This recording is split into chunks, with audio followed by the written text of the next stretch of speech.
Okay, so welcome to the ninth virtual office hour, ninth and final virtual office hour for the 2014 offering of the POSA MOOC. What we're going to do today is go over the solution to the final programming assignment, week 8, assignment number 7, and I'll talk about my solution, and of course I'll also be answering any questions people have about other things. I'll also see if I can give you kind of an overview of some other stuff that's happening and get you excited hopefully for the next course, which starts here in a few days. And I'll also perhaps talk a bit about the capstone course. For those of you who are going to be taking that, we have some new information that I can pass along to you at this point. So let me go ahead and start, and if there's any questions, of course, we will go ahead and cover them.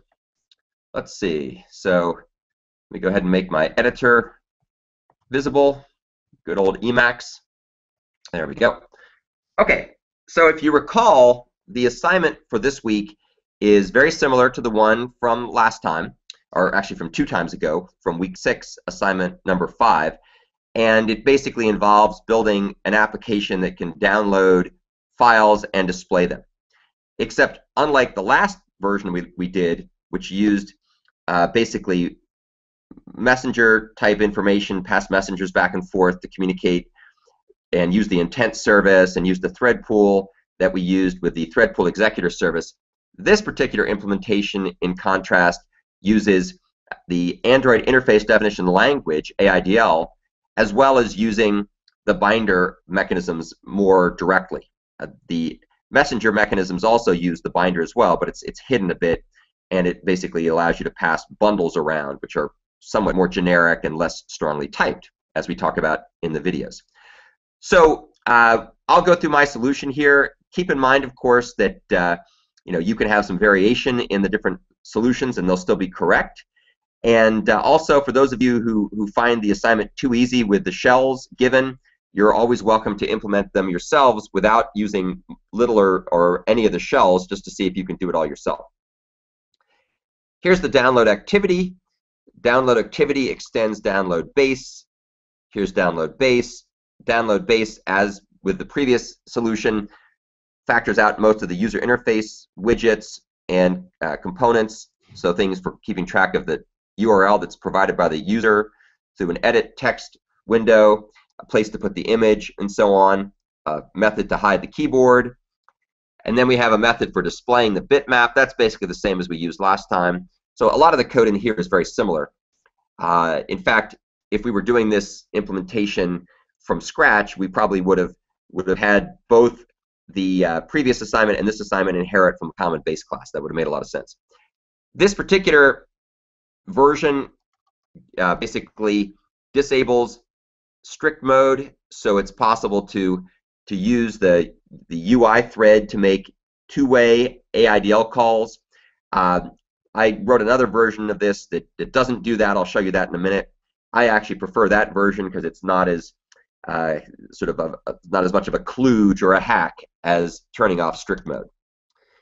Here's the download activity itself. We've got a couple of proxies here, which are the download call and download request proxies. Not surprisingly, these things correspond to the download call and download request AIDL interfaces. Here's download call. As you can see here, this particular implementation or this particular interface just defines a method called download image.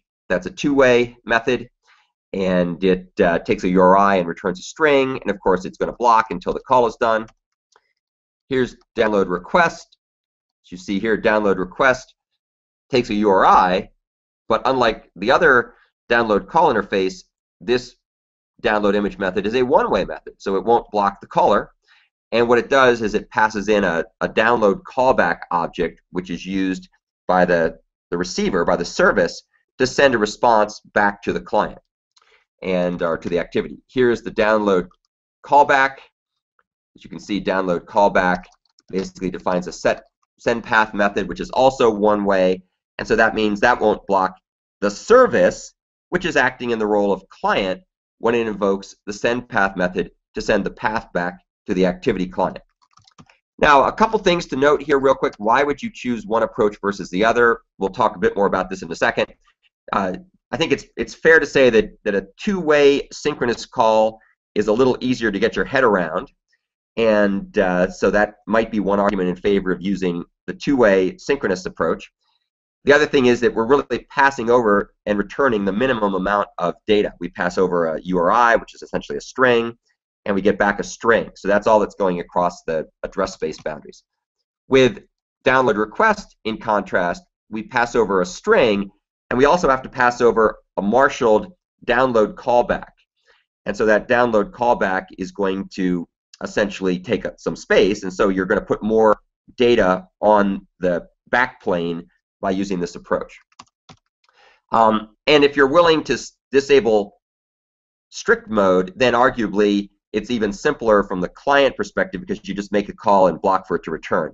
We'll see to do it right, however, you really should use an async task, and so I'll show you how that works, and then it becomes a little bit more complicated, but not really that hard.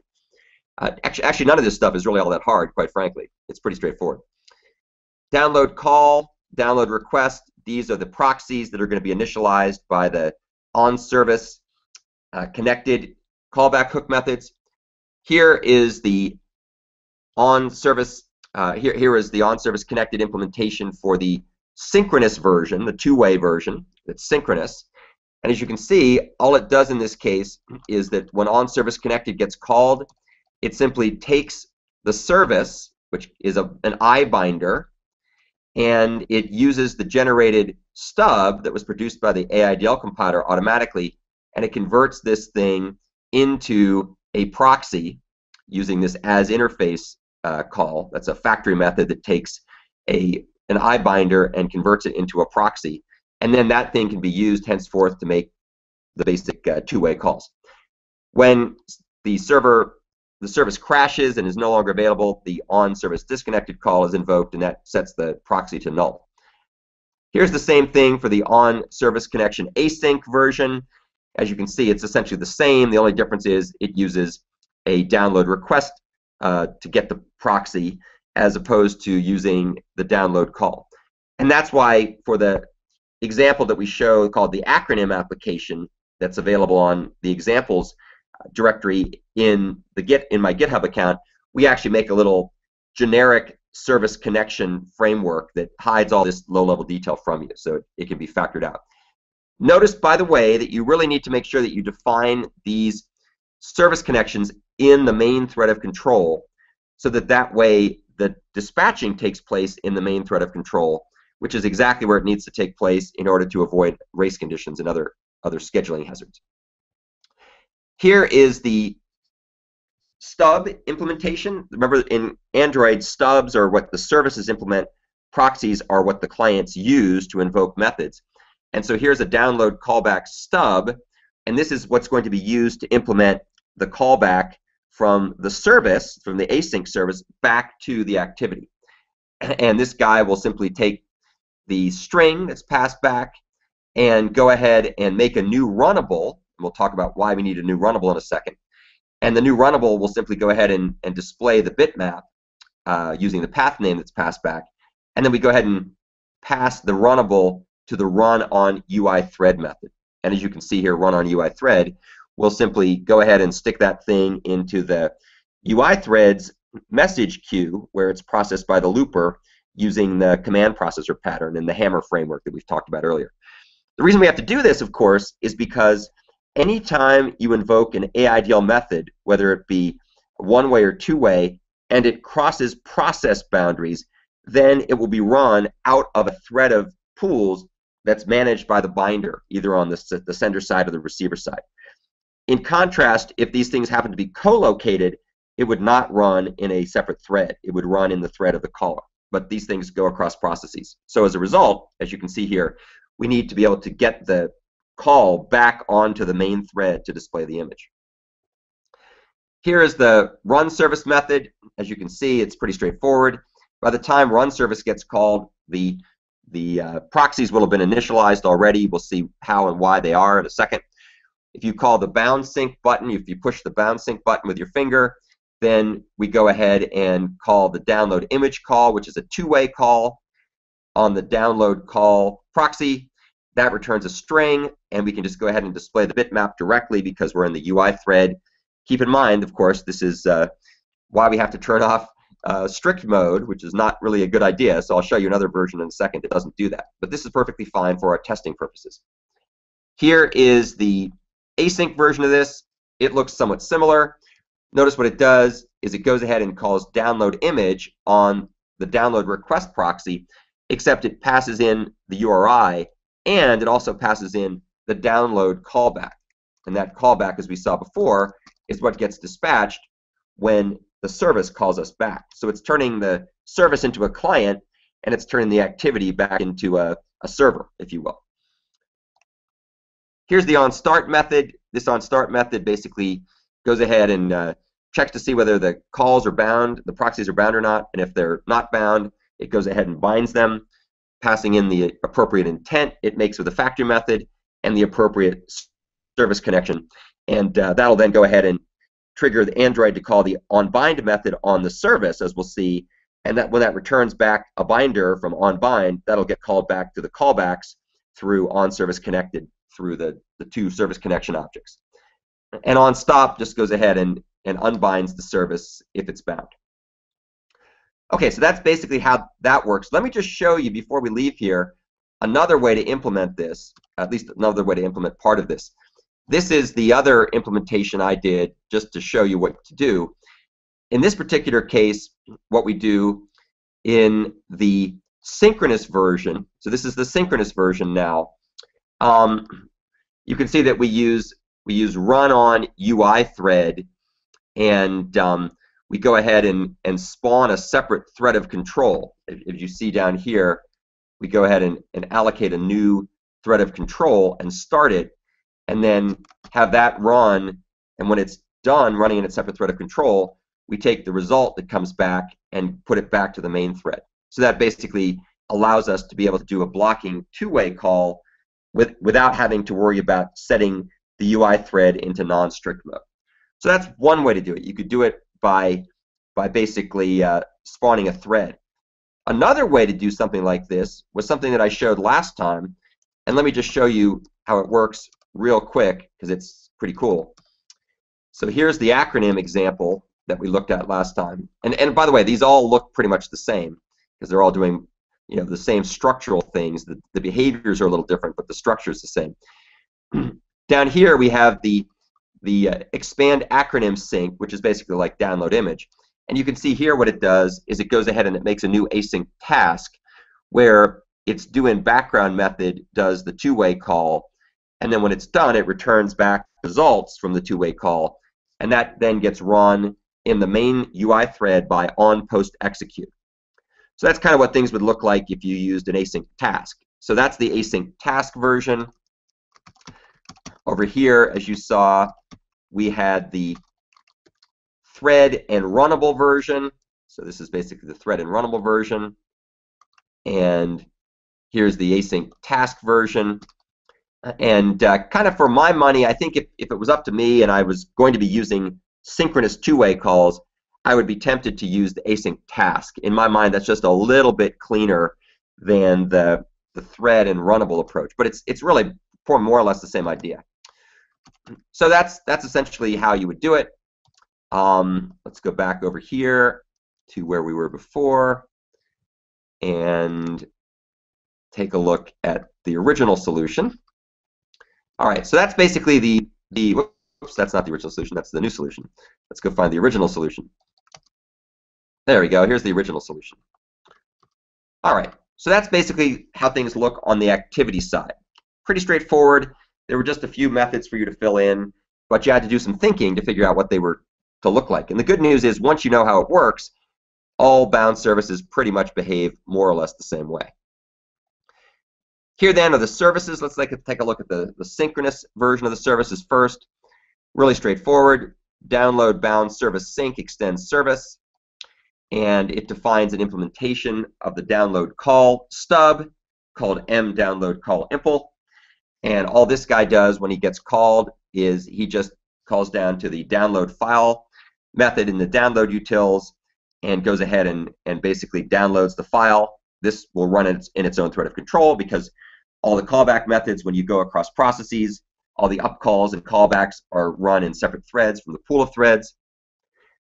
Here's the onBind method. As you can see, it just returns the implementation of the stub, the mDownload call impl, and here's the make intent, which just returns the right intent. So really straightforward, not a whole lot of code to write. That's one reason why people tend to like using Binder and AIDL, because once you understand the pattern, it's really simple. It's basically just like writing Java code for the most part, and there's just a little bit of glue logic you have to provide to make it all fit together.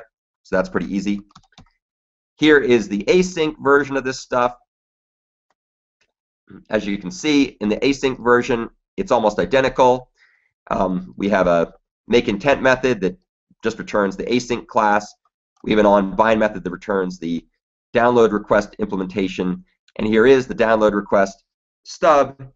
And as you can see, all this thing does, it's really simple. This is a one-way call, but it calls into the download file helper method, which downloads the file, get back the path name as a string, and then it sends that path back to the callback object. So as you can see, that from the point of view of the server, it's almost identical. It's just doing a blocking call to get the file, and then it does a non-blocking callback on a callback object that's a one-way call to send that back to the client. And this, again, this method runs in its own thread of control out of the overall thread pool.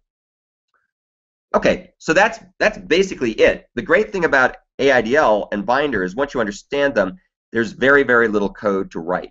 And perhaps for that reason, there's a vast, vast number of examples of AIDL being used in Android, hundreds and hundreds of AIDL files used for the services. And that's just because it's arguably cleaner, because you're defining interfaces that make more intuitive sense, especially to Java programmers who understand interfaces. Okay, so now that we have had a chance to look at the solution, let's see if there's some questions people have about this or other things. Neil asks a question. How come I can't debug the service unless I write the line Android OS debug wait for debugger before each line I want to debug? That is a good question, and that's a question to ask on Stack Overflow, because people there are often Android developers or posted on the Android developers mailing list or news group. I haven't the faintest idea why that's the case, but I guess the trick is don't write buggy code and you don't have to worry about. But seriously, I don't know why. I bet somebody else does, though. Is the service in a separate process? So that's a good question. Let's go ahead and take a look. And let me bring back my editor here, if I can find it. For some reason, Google Hangouts is a little finicky, and whenever you stop something, you have to explicitly bring it back to the forefront again, which is a little bit tedious, but there it is. Okay, so the question was, is this service running in a separate process? Well, the easy way to answer that question is simply to look at the manifest file, which is right here. And if you go down here, you'll see that we have service directives, service elements that basically say service, and we have the synchronous service, and we have the asynchronous service, and indeed both of these are defined to run in separate processes. And you give the name of the process. We could actually run them both in the same process if we wanted to. That would be easy enough to do. But these run them in separate processes. And of course, if we took out this element, or this attribute, then it would go ahead and run them all in the same address space. So that's pretty easy to do.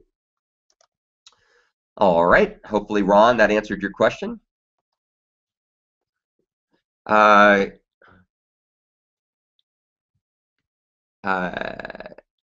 is this doing crazy things? Hold on a second. Let me get rid of my window so it won't flicker. All right, that looks a little better. So they're asking what should be the context to provide. So do you want to use the get application context instead of the this pointer? I think in this particular case, using the this pointer for the services works perfectly fine. We don't need to use the activity context. Just service context works fine.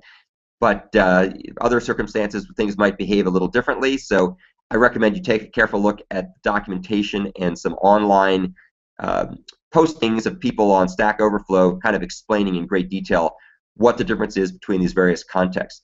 This is one of the more mysterious aspects of Android. It seems that nobody really quite understands what the right type of context to use. It's not explained in any succinct way, but using service works perfectly fine. Let's see, in the asynchronous button routine, the solution does a parse get URL string.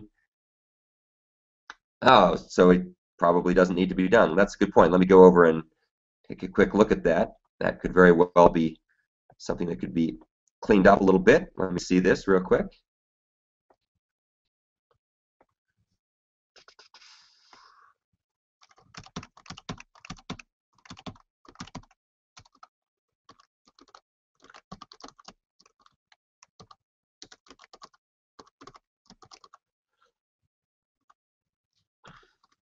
Oh, you're right. We don't need to do that. Let's just go ahead and pass that guy directly in. Much cleaner. Thanks very much. Okay, let's see. Is there a reason you decided to run the service in a separate process? Yeah, because if you don't run it in a separate process, then some of the motivations for the things we talk about become a little bit more difficult to understand. If you're not running in the same process, for example, why would you go to all the trouble of using AIDL? There's actually a question that is on the Virtual Office Hours message board that I'll talk about later, which talks about using so-called local binders, and we'll look at that. So running them in a separate process just helps to explain why we want to go through all this trouble with marshalling and demarshalling. Also, if you don't run something in a separate process, then you can't share the service with other applications. And so it might be the case that we want to share this particular thing with other applications. But I mostly just wanted to show that you could do it. Obviously, your mileage may vary. There's nothing that forces you to do one thing versus another. And if you take a look at Android, you'll find that most of the services that it uses are not actually run in separate processes. There are some exceptions.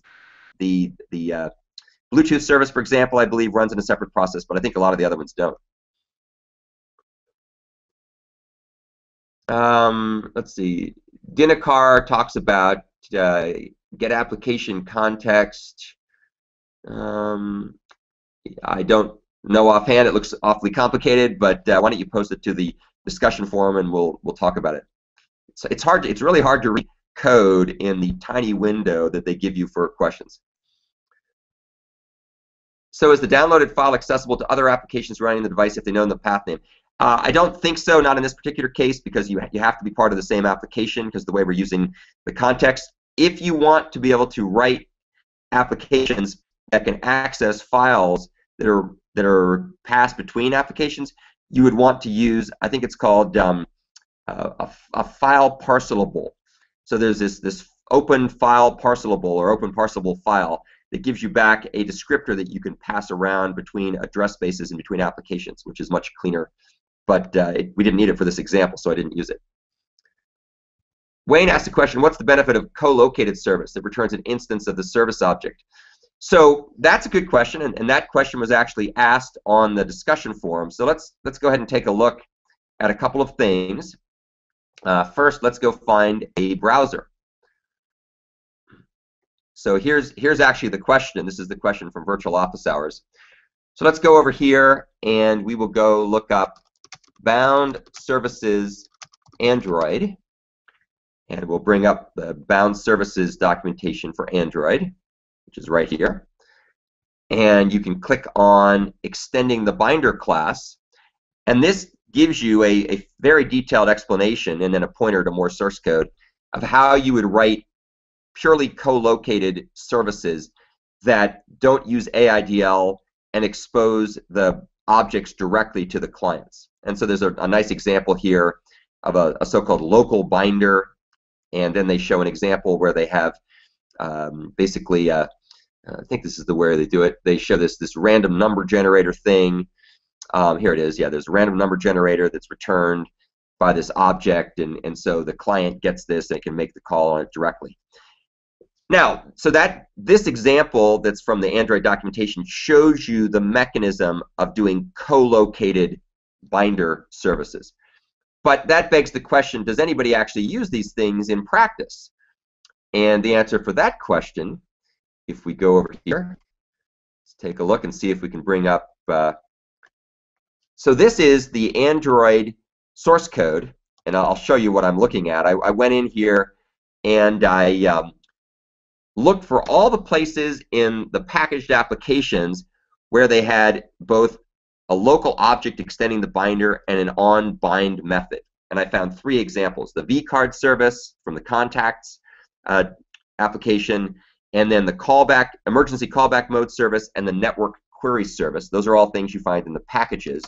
And then if you go over to the Android source code for the frameworks, you'll find just one example, the VPN service. So the VPN service also uses this technique. So if we go in here and look at these examples, you'll see that these are all examples where we have a binder object that extends the binder, not the iBinder, but the binder. And then if you take a look, you'll go ahead and find examples where the onBind method actually returns just a plain old binder. So here's an example where we have onBind for the emergency callback mode service returning a local binder that's implemented just by inheriting from binder. And so that basically gives you back an object that the activity can call directly, just as it would call any other object, but which is managed as a service. So you get all the other benefits of a service that you've come to know and love from using services. So their life cycle is bound to the clients using them. You can put them into an Android manifest file and explicitly document that they exist as entities to be bound to, and so on and so forth. So there are a bunch of cases where you do that. But as you can see, in all of Android, there are very, very, very few cases that do that. And the main reason for doing that is if you know that the thing is always going to be co-located, then you don't have any overhead whatsoever. You're just making a method call directly onto the binder object, and it's just making direct calls to the method. Whereas if you use the AIDL stubs and skeletons, there's some additional indirection going on. Will I be in the cloud computing course? So the way the cloud computing course works, which is going to start here in just a few days, I think it starts Monday, but all the material is pretty much available now, or at least all the lectures are available now. So the first 6 weeks or so of that class, and actually first 6 weeks being a virtual concept for reasons I will talk about in a second, that'll be done by Professor White, and it'll be covering the topics that he's going to be doing relating to building cloud services using Google App Engine and Amazon, the Amazon Cloud, and other such cloud technologies. And he talks about HTTP and building services and provisioning these things and auto-scaling and security and all that other good stuff. And that'll take 6 weeks. Now keep in mind that you can watch this material at any time during the 10-week course. I think the way he's going to do it, everything is going to be done whenever you feel like it. So that should be interesting. It was done that way to give people more flexibility in terms of their summer schedule, so they wouldn't have to just sit in front of a computer for 6 weeks in a row, but they could take a couple weeks off, go on vacation, and not miss out on anything that's required. So there'll be quizzes, which are due by the end of the class. There'll be programming assignments, which he's hoping to have entirely auto-graded, so those things will also be doable by people whenever they feel like it. We'll see how that goes. And so that's what the bulk of the class is. Then I also have about 4 weeks of material on kind of lower level topics. They're more related to the kind of POSA 2 and some Gang of 4 patterns related to building high performance concurrent servers. And these are basically the POSA 2 patterns, the things like active object and half sync, half async, and monitor object, reactor, acceptor connector, activator, all that kind of good stuff. And those are videos that I used from last year's POSA MOOC. And so we brought them in, and they nominally make sense as the web server infrastructure underneath the kinds of things that Professor White will be talking about. So I'll be there as well, but he'll be doing the bulk of the course and managing the bulk of the course and answering the bulk of the questions and all those kinds of things. In terms of performance, what is faster, using a picture using AIDL or async task? So honestly, the overhead in downloading a big image has nothing whatsoever to do with async task or AIDL. The overhead has to do with going out and connecting to the network and sucking the bytes down via HTTP over TCP/IP. That's where 98%, 99% of your performance overhead is going to be. So all async task is doing, or all AIDL is doing, is just giving you a way to run these things as services in the background, right? So you don't block the UI thread. So that overhead is negligible relative to the amount of time required to download stuff. But have fun. Go ahead and do some experiments. You'll probably find that different versions of Android will differ in terms of their performance based on a whole variety of different factors, and so there's no one right answer or wrong answer to that question, Wansha. Is it normal after clicking the Run Synchronous Bound service that the messages would say skip 500 frames? Yeah, well, who the heck knows? Is that something that you get in the emulator versus the Android phone? You'll often find those things showing up especially when you run in the emulator, and I don't really know why that's happening, but I won't worry too much about it.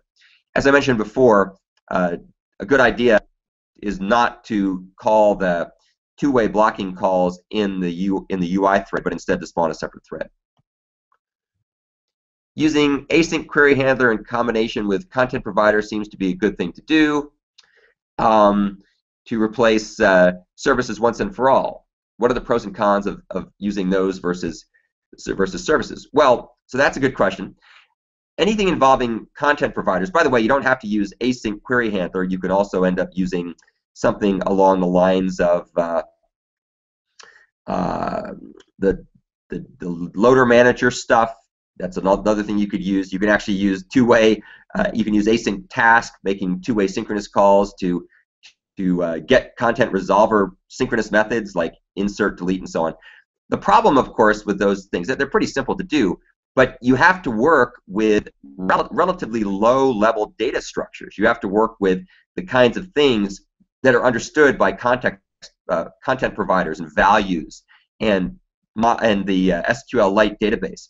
And those data structures are relatively simple, and they're also a little bit crufty and full of accidental complexities.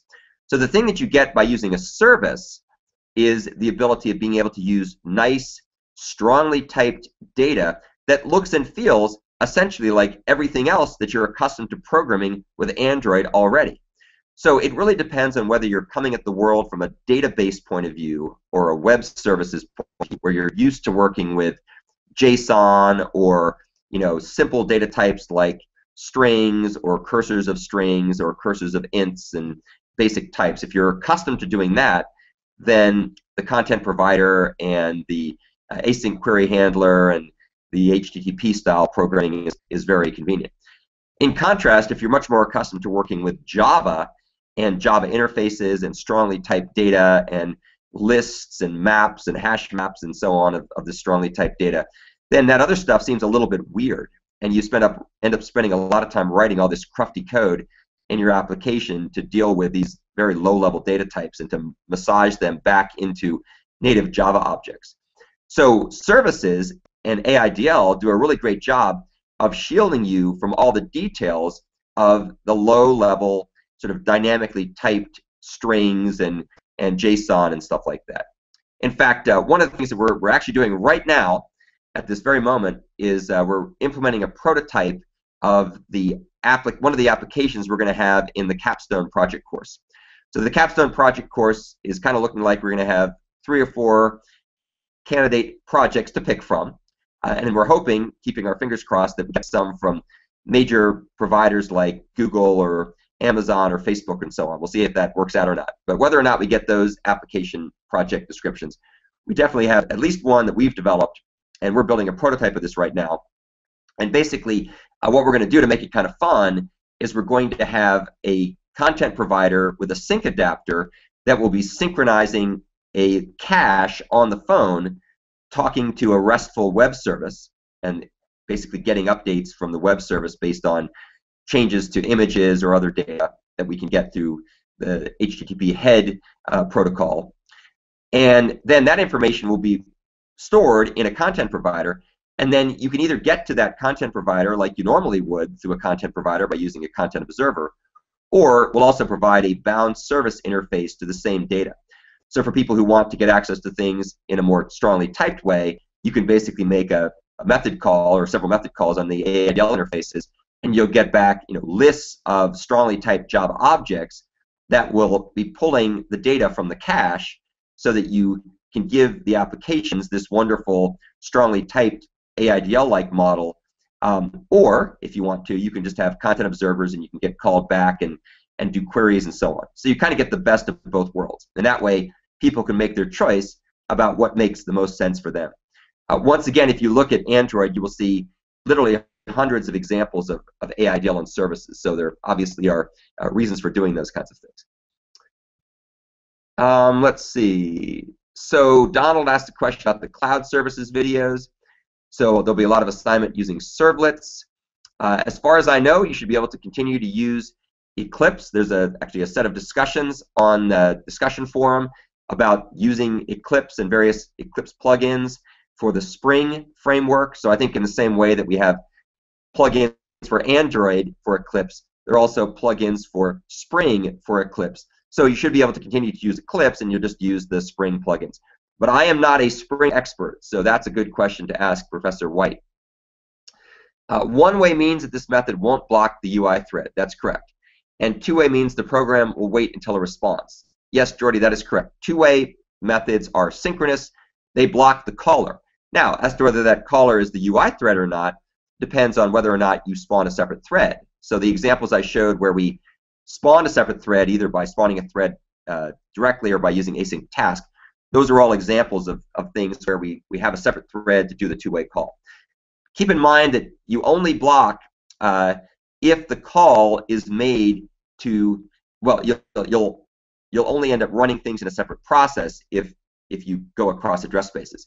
If the calls are co-located in the same address space, then one-way calls will also block until the result comes back.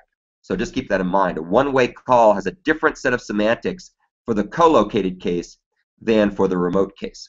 And that's all described in the AIDL and binder documentation in Android. If an activity calls a second process, which processes the download image, will it be able to access the file if it's given file name and needed context activity? Ron, I don't understand the question that you're asking. I'm guessing that you're saying if you have two instances of requests made from the client, let's say with the async version, so you could keep clicking download, download, download, download. How will those things be brought back? Now, first of all, you have to update the example so it returns you a different file each time. That's the first thing you'd have to do, and that's in the server code. There's a comment that tells you how to do that. But assuming you've done that, those different send path methods would come back to the activity, perhaps in different threads out of the thread pool that's managed by the binder framework on the activity side, and those will just come back, and then, of course, the send path method turns around and sticks the result back into the UI thread, so they'll eventually end up being serialized in the UI thread for the purposes of display. This particular driver application, as you can tell, is not really set up to do this in any sensible way, but if you want to write a more interesting one, you're welcome to. In fact, that's another thing I'm going to mention here real quick. One of the things we're likely to do for future versions of this MOOC is see if we can enlist people who did well in the first version of the MOOC to be so-called community TAs. And if you're interested in that, we'll be contacting you over the next couple weeks and months before the next class starts. And one thing that would be great would be to build out a whole bunch of different examples that illustrate much more clearly and in a much more motivated way some of the features we're talking about with respect to currency. That might be something that would be good to do. Let's see. Would you like to be? Wancha would like to do some work with Sync Adapter. Well, we're in the process of doing our Sync Adapter implementation for the capstone course, and so if you're taking the capstone course, then you'll get a chance to try all this stuff out and actually get practice using Sync Adapter. So that's probably a good way to keep involved if you're planning on taking the capstone course. Let's see. One of the peers called display bitmap in the run service function and download activity. it seems that this function should be called within the runnable in run on UI thread. So why, as we said before, it's perfectly okay for this particular simple test case to have a two-way call in the UI thread. That's why we disabled the strict mode. In production code, I wouldn't write it like that, but it's perfectly fine to do it for this particular example, so don't take points off. This assignment differs from assignment 6 in that the broker pattern is used. Well, that's an interesting question, Ron. So the broker pattern is actually used in both assignments. It's just that in assignment number 5 from week 6, the broker pattern is hidden from you by the use of messengers. So the binder framework and under the hood, the broker pattern is still being used under the hood. It's just that we're using messengers. And so some of the things that make it more obviously broker-like, in particular, the use of proxies, are not as obvious, but it's still using the broker pattern under the hood. With assignment 7 and week 8, the broker pattern is exposed to you, the application developer. So that's the main difference. It's now exposed. Ron asked the question, the synchronous call to the download service can't be called from the main UI thread. Incorrect. It can be called from the UI thread. So we already saw that you can do that. Not a problem. Why is the word stub in the download call stub? A lot of translations, so you can just show a picture. What does it is? So Andre, I don't really understand your question. I don't understand if you're asking why did they call it a stub, which is one thing you might ask, and that's just because that's what they wanted to call it. Or you're asking why do we use a stub here? And of course we use the stub because we're sending the information, which in this case is a string, from one process to another. And so somebody has to do the job of marshaling that string in a way that it can be sent across address spaces. And if you take a look at some of the supplemental videos from week number 9, you'll see how it all works under the hood. If you want to see a much more compelling example of using stubs, take a look at the acronym application, which I went over in last week's virtual office hours.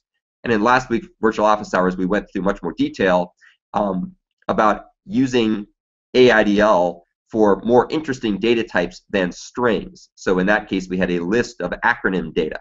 And an acronym data was a Java object that contained an integer. Actually, I think it had 2 integers and a string. And we had a list of acronym data. And so as the more sophisticated the data types get, the more benefit you get from using a stub. So if your question is, what are the semantics of stubs? That's why we use it, to do the marshalling and demarshalling. And that's described in the videos. If your question is, why did they call it a stub? What was the... That's a term that's been around for a long time. 2 of my peers solved the assignment with async task. Is that acceptable? Sure, assuming it works correctly, that's perfectly fine, not at all.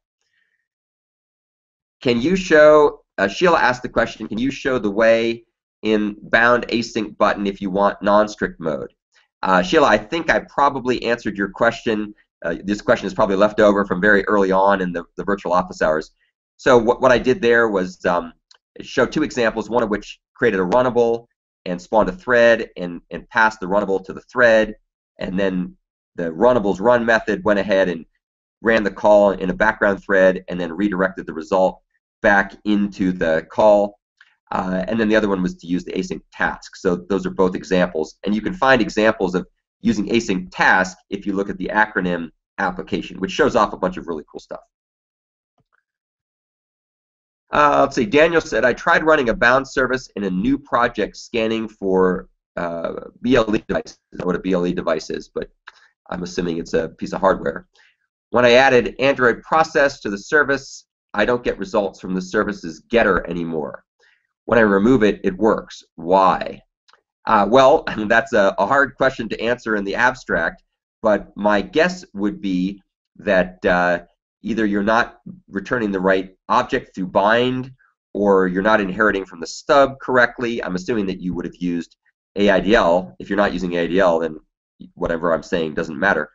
But make sure that you take a close look, make sure you're using AIDL, make sure that you're properly inheriting from the stub, make sure that you're properly implementing the object that you return through on bind, make sure that you're properly going to be taking that binder object that comes back from onBind via onServiceConnected, and you're storing that in a proxy on the client side. There's a whole bunch of little minor details.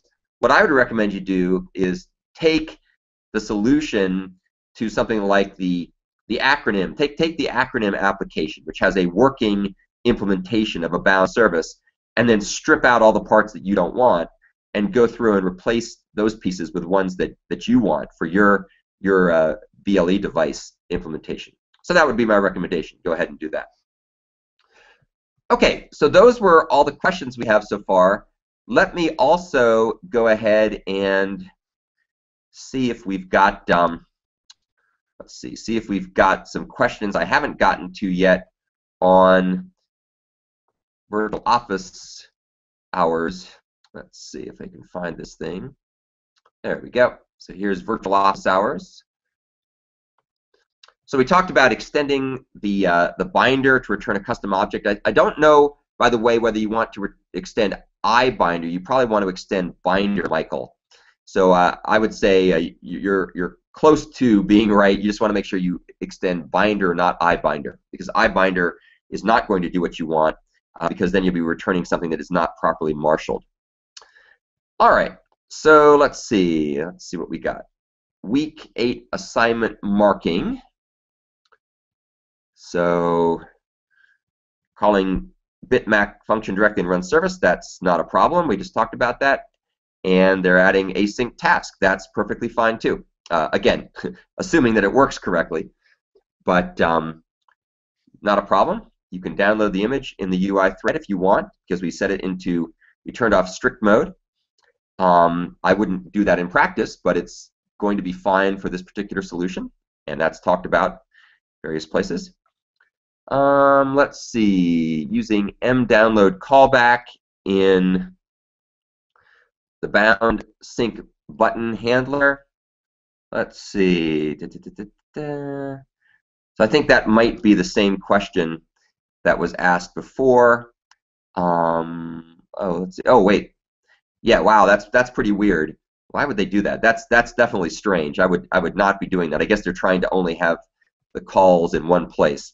I would Charlie, I would put a comment saying, that's not really a very good idea. It's overkill to do that. Let's see.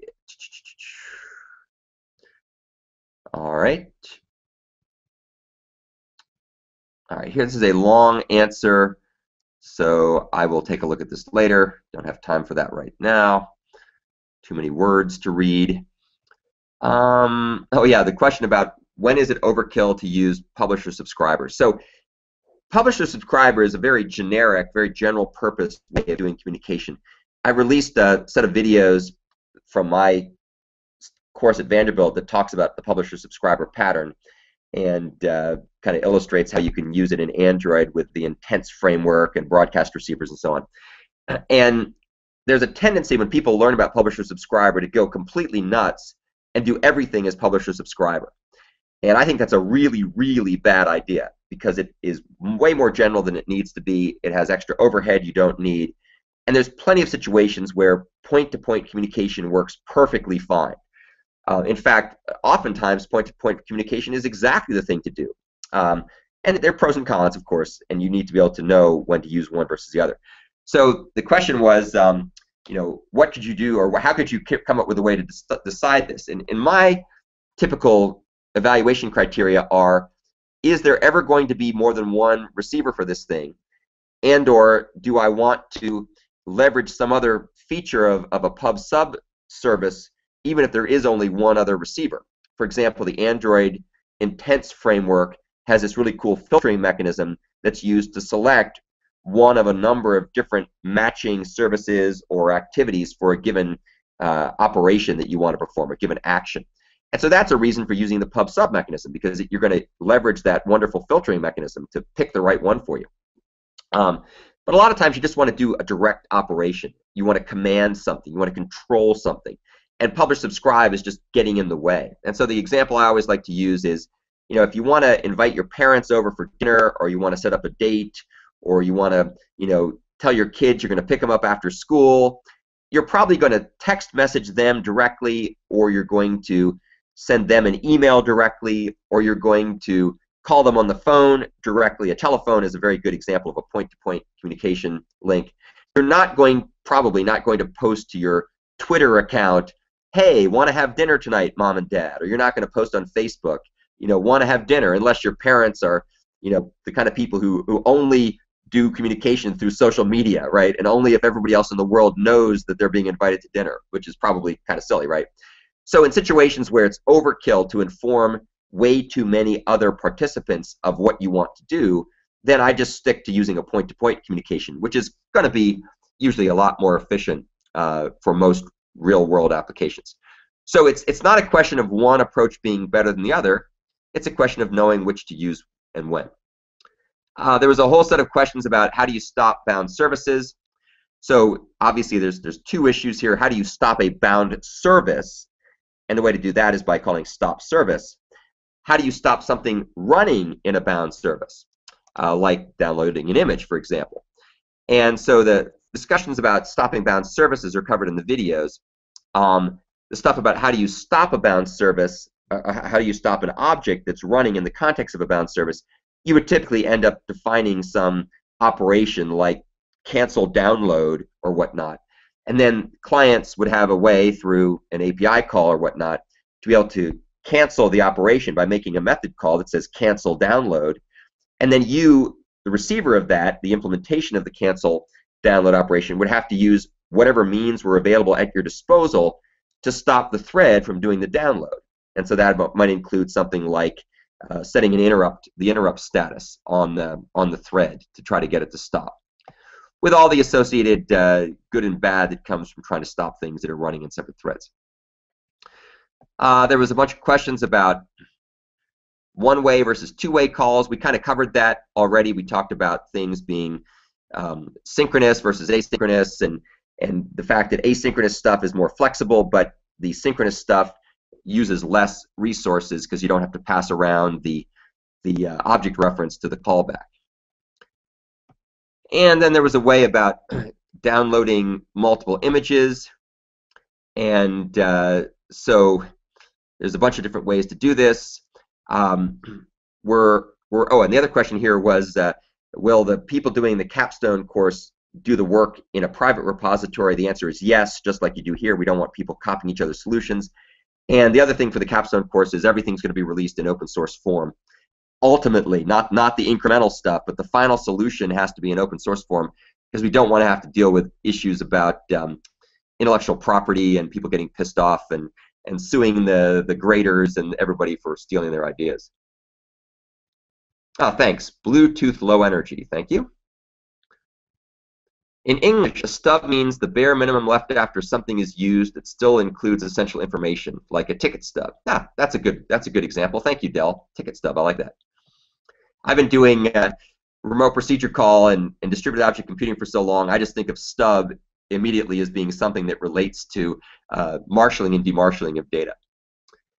When the code from the stub is being executed in the other process and you receive the callback, how does it know which process has to execute the stub of the callback? So the object reference that's passed over when you invoke the download image call, that includes the object reference, that includes the information on how to get back to the place where the implementation of that stub resides. So that's part of the information that's passed along with the object reference, so that the caller, which in this case is the service, knows how to get back to the activity that has it.